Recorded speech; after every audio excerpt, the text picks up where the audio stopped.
Ang kwento ng pagtataksil ni Dali at ng kanyang Batman noong 1920 ay isa sa mga di kapanipaniwalang pangyayari na iyong maririnig na hindi mo aakalaing naganap sa totoong buhay. Kaya't kunin na ang inyong mainit na kape at simulan na natin ang kwentong krimen ng The Walburga Dali Korshell Story. Ipinanganak si Walburga Dali Korshell, isang German immigrant noong 1880 at lumaki sa hirap sa isang bukid sa Midwestern. Sa edad na 12 ay nagtrabaho na ito sa isang paggawaan ng mga tela. Ang factory na ito ay pagmamay-ari ni Fred William Osterich. Hindi nagtagal, naging sentro ng atensyon ni Fred si Dali dahil na rin sa pagiging maganda, friendly at charming nito. Kinalaunan, naging magkasintahan ng dalawa. At doon na nagsimulang magbago ang kapalaran ni Dali nang pakasalan na ito ni Fred Osterich. Tumira ang dalawa sa Milwaukee, ngunit hindi naging maganda ang kanilang pagsasama bilang mag-asawa. Mahilig mag-inom si Fred at si Dali naman ay hindi satisfied sa kanyang sex life. Nagsimula ito makipagrelasyon sa iba't ibang lalaki ng sabay-sabay. At dinadala niya ang mga ito sa kanilang bahay habang nasa trabaho ang asawang si Fred. Makalipas ang ilang taon, tila nawawala sa sarili si Fred. Naging makakalimutin ito at laging nami-misplace ang kanyang mga gamit, gaya ng damit at paborito nitong sigarilyo. Nakakarinig rin ito ng mga di maipaliwanag na kaluskos sa kanilang bubungan. Kaya kinumpirma niya kay Dali kung mayroon ba din itong mga kakaibang nararamdaman. Pero tumanggi ito. Kaya kumonsulta na si Fred sa doktor. Ayon rito, maaaring ang stress sa kanyang trabaho ang sanhi ng kanyang mga nararamdaman. Kaya naman niresetahan ito ng mga gamot. Pero sa huli ay alak ang naging karamay ni Fred. Mas lumala ang pag-iinom nito kada araw at naging isa ng adiksyon. Higit pa itong nakaapekto sa kanilang pagsasamang mag-asawa. Tumindi rin ang kanyang mga halusinasyon. Hanggang sa nagsimulang makita na ni Fred ang presensya ng ibang tao sa kanilang bahay. Minsan pa ay mahuhuli nito sa gilid ng kanyang mga mata ang isang tila anino na dumadaan paggabi. At sinusumpang sigurado siyang may nakitang anyo ng tao na nakatayo. At inabot nga ng 5 taon ang paranoia na ito ni Fred. At nagdesisyong lisanin na ang bahay na yon sa pag-asang mahihinto na ang lahat.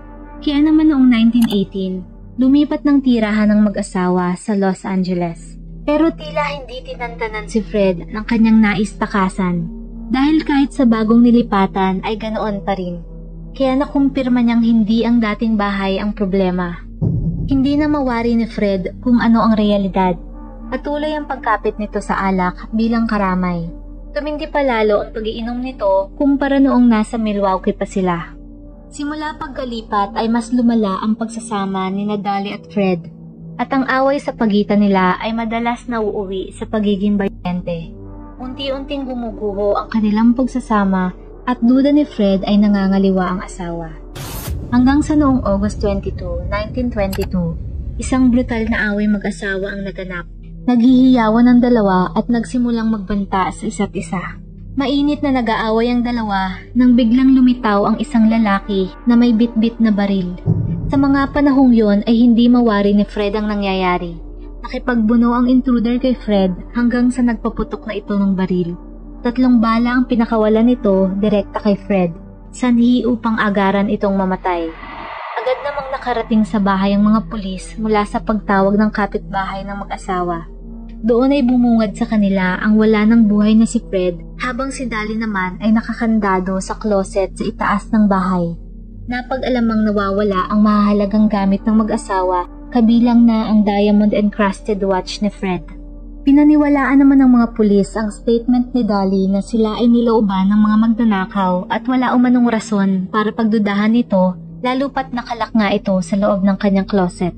Pagkamatay ni Fred, namana ni Dali ang lahat ng kayamanan nito at mabilis na nakamove on. Nagsimula itong makipagrelasyon sa kanyang personal lawyer na si Herman Shapiro. Labis ang pagkahumaling nito sa bagong kasintahan, kaya naman isang araw, niregaluhan niya ito ng isang relo. At tila pamilyar ito kay Herman dahil alam niyang ito ang ninakaw na relo ni Fred noong may nanloob sa mga ito. Sinabi naman ni Dali na nakita lamang niya ito sa kanilang bakuran na maaaring naihulog ng mga magnanakaw sa pagmamadali. Pero hindi nagtagal ay nalaman ng mga detective ang tungkol sa paglitaw ng nawawalang relo. At doon ay unti-unting gumuho ang mundo ni Dolly. Isa pa sa kanyang mga lover ang lumabas at umamin sa mga pulis, si Roy Clump. Inutusan umano ito ni Dolly na i-dispatcha ang baril na ginamit sa pagpatay kay Fred. At noon ay natukoy nga nila ang kinaroroonan ng nasabing baril na itinuro ni Roy. Kaya naman mula sa mga bagong ebidensya, dinakip nila si Dolly. Habang nasa kulungan, pinakiusapan nito sa Herman na silipin at dalhan ng pagkain ang kanya umanong palaboy na half-brother na naroon sa attic ng kanyang bahay. At pagpunta nga nito roon, ayon sa utos ni Dolly, tumambad sa kanya ang isang payat at maputlang lalaki. Noon ay inamin ito lahat kay Herman. Siya si Otto Sanober. Isiniwalat nito ang kanyang affair kay Dolly mula pa ng buhay ang asawa nito. Inilarawan niya ang sarili bilang sex slave at secret housekeeper ni Dolly. At sa huli ay sinabing siya ang pumatay kay Fred. Kaya naman mula sa pag-amin ay naaresto ito at nakasuhan ng pagpatay. Lumalabas na si Otto ay namumuhay kasama ng mag-asawang Fred at Dolly sa kanilang attic sa loob ng halos isang dekada. At tama nga ang hinala noon pa man ni Fred na ang kanyang asawa ay nakikiapid. Sa factory unang nag-cross ang landas ni na Otto at Dolly. Una pa lamang ay natipuhan na ni Dolly ang binata na ng mga panahong yon ay 17 years old pa lamang. Nakaisip ng paraan si Dolly upang papuntahin sa kanilang bahay si Otto nang sabihin sa kanyang asawang si Fred na kailangan niya ng isang repairman na mag-aayos ng kanyang sirang makina. Kaya naman kinabukasan, summer noong 1913, agad pinadala ni Fred ang tauhang si Otto sa kanilang bahay. Pagkarating roon ay pinagbuksan ito ng pinto ni Dolly, suot lamang ang isang silky robe at stockings. Doon na nagsimula ang lihim na relasyon ng dalawa. Halos araw-araw na itong pinapapunta ni Dolly sa kanila, hanggang sa mapansin ng mga kapitbahay na napapadalas ang punta ni Otto sa bahay ng mag-asawa. Kaya naman nagsuhestyon si Dolly sa binata na tumigil na ito sa kanyang trabaho at doon na lamang manirahan sa kanila, sa may attic.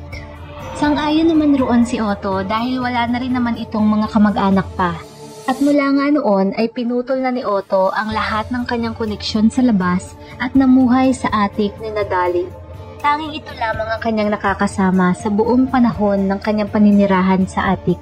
Inilaan na lamang niya ang kanyang oras sa pagbabasa ng mga libro na dinadala ng karelasyon mula sa library at sa pagsusulat ng mga adventure stories.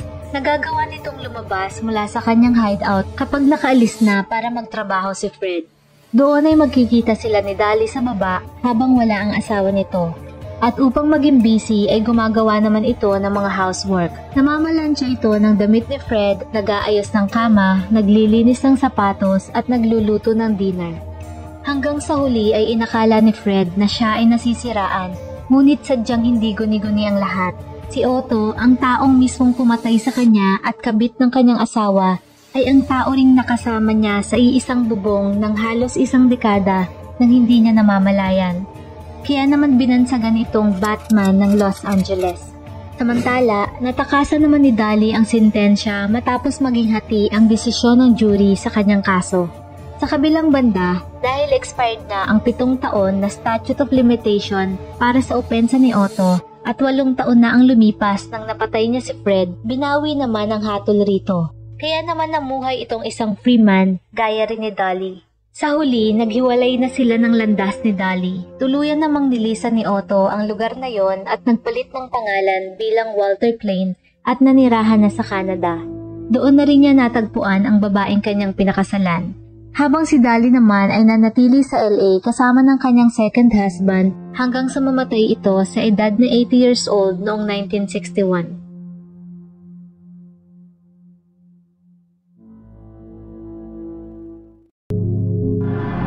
Kung nagustuhan mo ang ating kwentong krimen, huwag kalimutang mag-like, subscribe at comment sa kung ano ang iyong opinyon tungkol rito.